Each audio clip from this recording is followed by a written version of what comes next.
Falegnameria Paludetto. Da più di 60 anni. Il legno su misura a casa tua.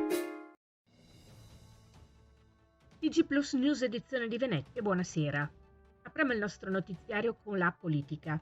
Con la conclusione dell'esame degli emendamenti al DDL Calderoli, oggi a Palazzo Madama continuiamo a dirigerci a grandi passi verso la realizzazione dell'autonomia differenziata.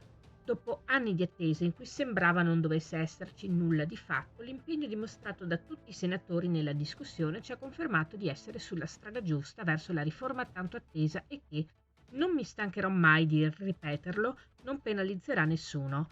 Attendiamo con soddisfazione e attenzione il voto finale di martedì prossimo, consapevoli che sarà una vera falcata in questo cammino. Con queste parole il presidente della regione del Veneto, Luca Zaia, commenta la conclusione del voto sugli emendamenti all'autonomia nella seduta odierna del Senato. Cambiamo argomento. È importante sistemare lo stadio Ballarin di Chioggia e adeguarlo alle disposizioni per accogliere le categorie superiori. L'Union Clodiense Chioggia attualmente comanda la classifica in vetta con 52 punti e con un distacco di 15 punti dalla seconda. La nostra squadra sta giocando un grande campionato ed è opportuno iniziare a pensare all'adeguamento del Ballarin, un impianto già valido strutturalmente che poi potrà accogliere ancora più persone. Sono le parole di Marco Dolfin, consigliere regionale dell'Intergruppo Liga Veneta. Passiamo al meteo. La Protezione Civile del Comune di Venezia comunica che il centro funzionale decentrato della Regione Veneto ha emesso un'allerta per vento forte, previsto lungo la costa e sulla pianura limitrofa dalle ore 8 di venerdì 19 alle 9 di sabato 20 gennaio. Si raccomanda, si legge in una nota ufficiale, di adottare i comportamenti e le precauzioni previste dal Dipartimento della Protezione Civile Nazionale, visibili al link della Protezione Civile appunto che potete vedere in sovraimpressione. E voltiamo decisamente pagina.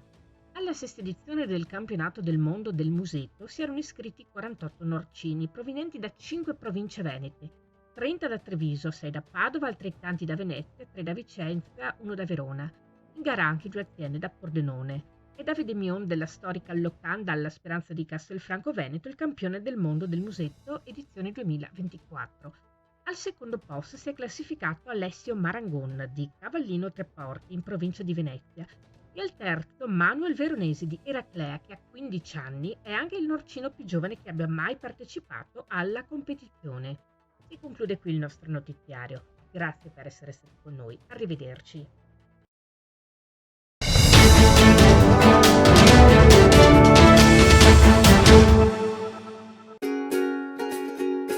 Falegnameria Paludetto.